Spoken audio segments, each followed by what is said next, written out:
Salut tout le monde, j'espère que vous allez bien les amis, j'espère que vous avez passé une belle soirée de football. C'est vrai que les matchs de Ligue des Champions, ce sont toujours des matchs à part qui nous procurent énormément d'émotions. C'est encore une fois ce qu'il s'est passé ce soir du côté du Bernabéu avec cette belle affiche. Le Real qui affrontait le tenant du titre Manchester City. Pluie de buts au Bernabéu, score final 3-2 donc. Évidemment, le match retour s'annonce comme un match prometteur puisque pour le moment, c'est assez indécis. On a du mal à voir qui du Real ou de City pourra aller chercher son billet pour les demi-finales. En tout cas, on a vu un match spectaculaire avec des moments forts, des moments où les Merengues ont été moins bien. Chaque équipe a eu des périodes plutôt intéressantes, des périodes où elles étaient aussi moins bien. Ça a été vraiment un ascenseur émotionnel, cette rencontre qui avait très très mal démarré. À peine une minute de jeu que le Real encaissait déjà l'ouverture du score sur un but magnifique de Bernardo Silva. Et puis par la suite, voilà, les Merengues en l'espace de 2-3 minutes aussi qui vont inverser la tendance. Ruben Dias contre son camp sur cette frappe de Eduardo Camavinga. 2 minutes plus tard, Rodrigo qui s'en va défier Stéphane Ortega de près sur un joli service de Vinicius. Ça faisait 2-1 pour le Real à la mi-temps.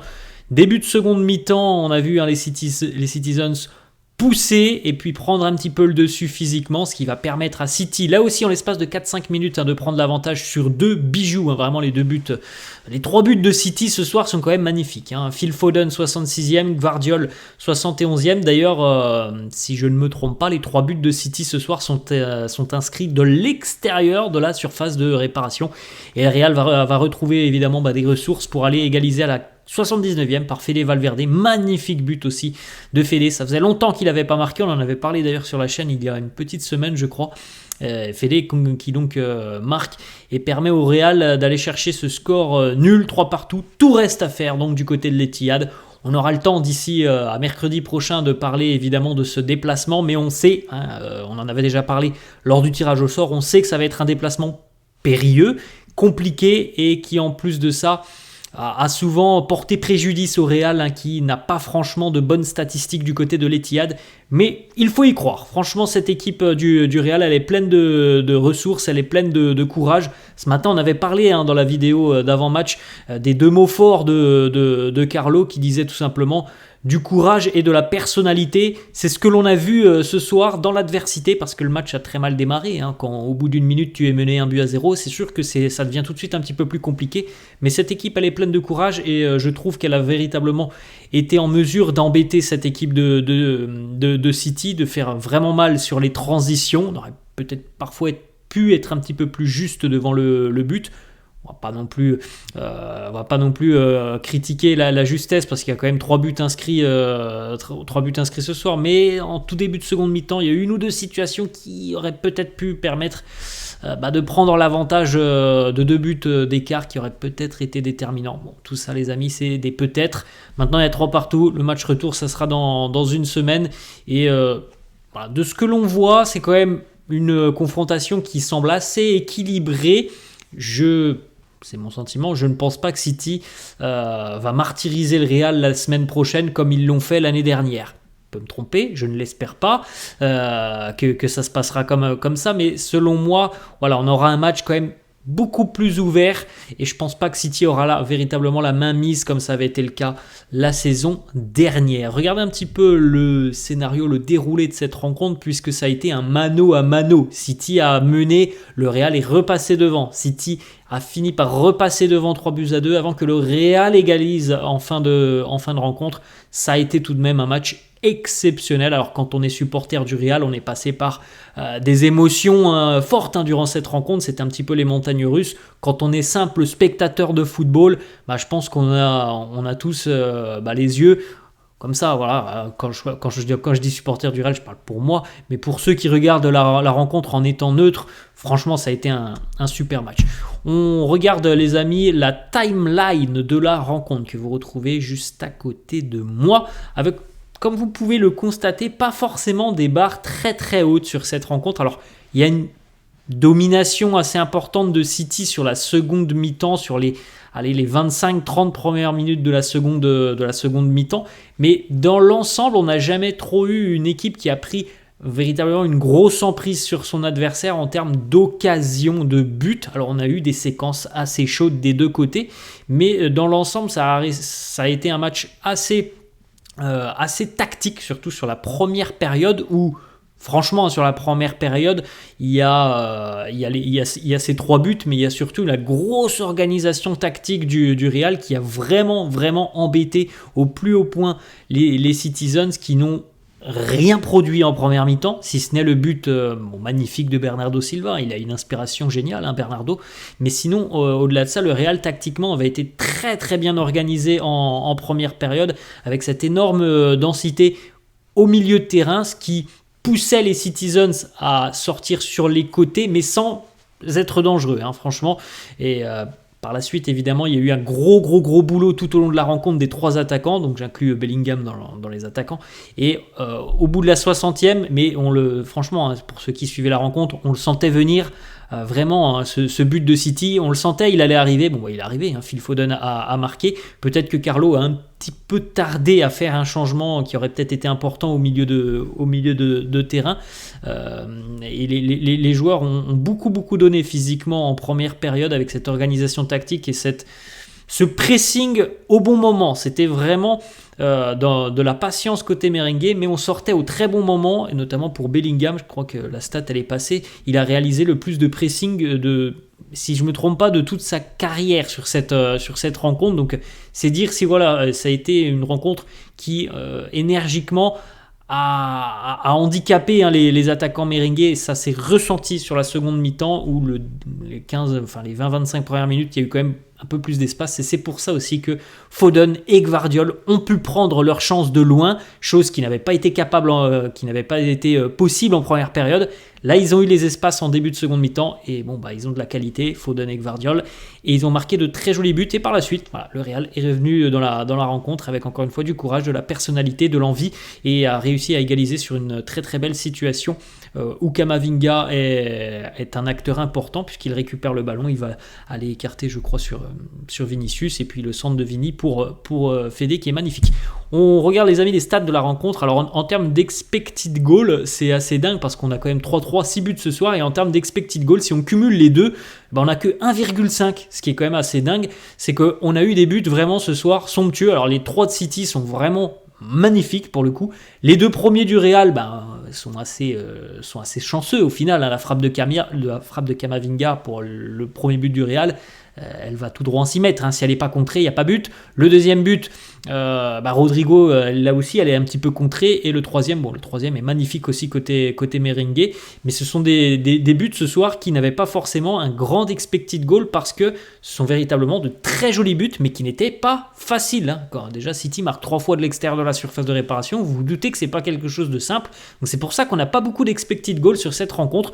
38% de possession pour le Real, 62 pour Manchester City, 14 tirs côté merengue, 12 côté Citizens, 5 cadrés côté Real, 6 côté City. On regarde, les amis, la compo d'équipe de Carlo pour affronter les Citizens. Lunin dans les buts, Tchouaméni, Rudiger en charnière. C'était donc Tchouaméni, on en discutait depuis une semaine. C'est Tchouaméni qui a occupé ce poste en charnière, accompagné de Antonio Rudiger, Mendy, Carvajal, Camavinga, Kroos, Valverde, Bellingham, Vinicius et Rodrigo. Lunin, malheureusement, au bout d'une minute, il encaisse ce but. Pour ceux qui n'ont pas vu la rencontre, ça va être difficile de vous décrire le but, mais c'est un coup franc, je pense, de 22 mètres à peu près pour Bernardo Silva. Et il y a un joueur qui est dans le mur, c'est Vinicius, parce que absolument personne, mais vraiment personne, je pense, ne s'attend à ce que Bernardo ne tente sa chance. Tout le monde s'attend à un centre. En plus, il est gaucher, donc c'est plutôt un coup franc, si on veut le tirer, qui serait pour un droitier. Et Bernardo, il n'y avait pas de mur, il y avait qu'un joueur, c'était Vinicius, donc il a envoyé un missile à ras de terre, quasiment à ras de terre. Et Lunin, lui, qui anticipait évidemment le centre, était un petit peu trop loin. Il avait en plus de ça fait le pas à gauche, donc il a tenté de revenir. Il a mis la main n'a pas été assez ferme, ça a fait but, et c'était quand même assez incroyable. Donc il est un peu fautif sur ce premier but. Par la suite, il a sorti un match très sérieux. Il ne peut absolument rien sur les 2 autres buts de City, et je trouve que dans le jeu au pied, il a été assez intéressant. D'ailleurs, si je ne me trompe pas, Lunin est aussi important sur le but marqué par Rodrigo. C'est lui qui va relancer très rapidement. On sait que c'est un gardien qui aime véritablement relancer rapidement, justement pour que son équipe puisse prendre l'ascendant. Et on l'a vu sur le but de Rodrigo, la transition offensive, elle part de Lunin. Donc voilà, il y a le but qui est un petit peu pour lui quand même, mais dans l'ensemble, le match est globalement assez bon pour Lunin. Après, franchement, le but de Bernardo, c'est une surprise énorme pour tout le monde. Même moi, je regardais ce qui se passait dans la défense. Je me disais, tout simplement, il va centrer. Mais non, Bernardo, c'est un joueur de grande classe et il a tenté un geste dingue qui a fonctionné parce que Lunin aussi a certainement été surpris, comme tout le monde d'ailleurs.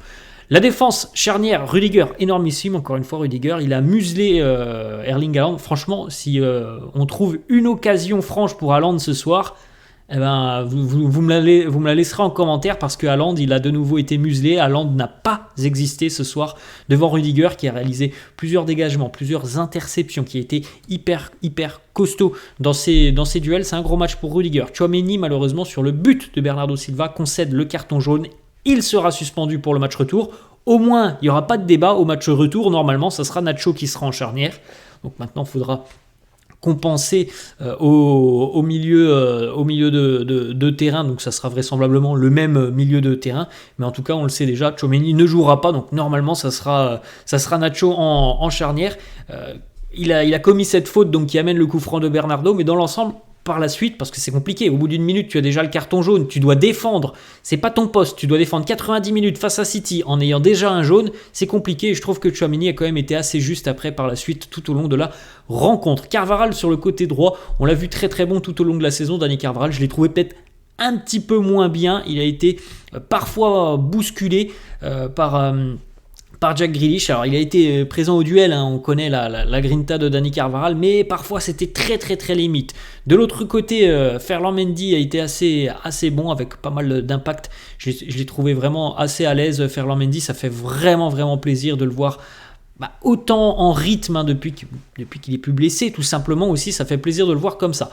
Camavinga qui marque, bon, je pense que le but ne lui sera pas accordé, mais en tout cas c'est sur sa frappe que le Real égalise sur le premier but.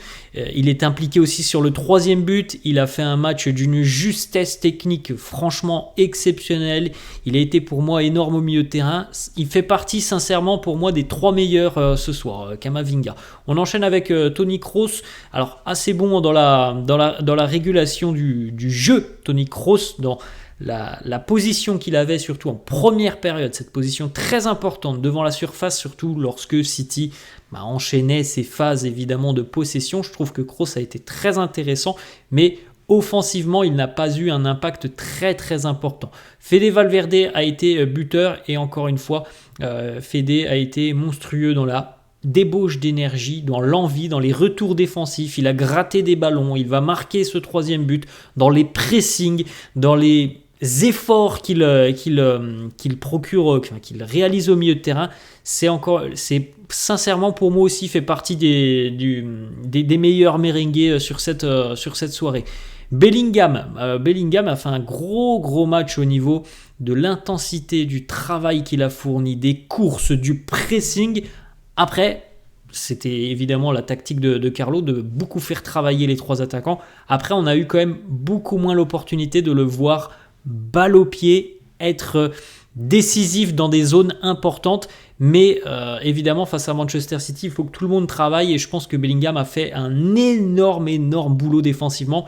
Mais il est vrai qu'on a l'habitude de plus le voir participer au jeu, voilà, comme on pourrait le dire. Je pense qu'il était un petit peu plus effacé ce soir que Vinicius ou Rodrigo. 2 passes D pour Vinicius ce soir sur le but de Rodrigo et sur le but de Fede Valverde.